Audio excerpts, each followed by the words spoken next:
In this guide, I'm going to show you how you can go ahead and name your organization here in GTA 5 Online. Before we do get into this guide, make sure to like the video and subscribe to the channel with all notifications on. It really does help the channel and lets us know that you want more content like this. We'd greatly appreciate it. And if at any point throughout this guide you do have any questions, just ask them down in the comment section below and we can help you out further. I'm going to be doing my best to reply to every single comment down there.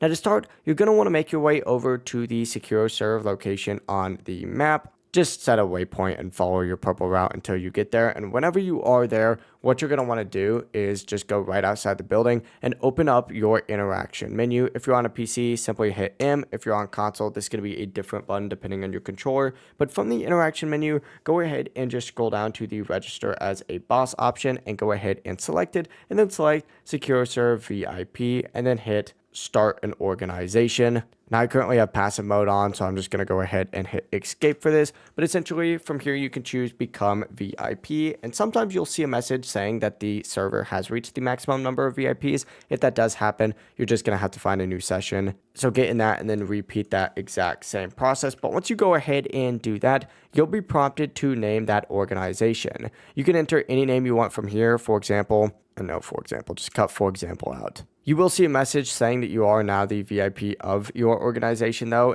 And then after that, your name is going to be fully set. And if you ever do want to change that name later, you can do that. Just keep in mind it's going to cost 50K each time. So if you want to save money, just make sure you choose your name that you actually like the first time. But yeah, if you do have any questions, ask them down in the comment section below and we can help you out further. I'm going to be doing my best to reply to every single comment down there. Before you do leave this guide though, make sure to like the video and subscribe to the channel with all notifications on. It really does help the channel and lets us know that you want more content like this. We'd greatly appreciate it. Have a great rest of your day though. Peace.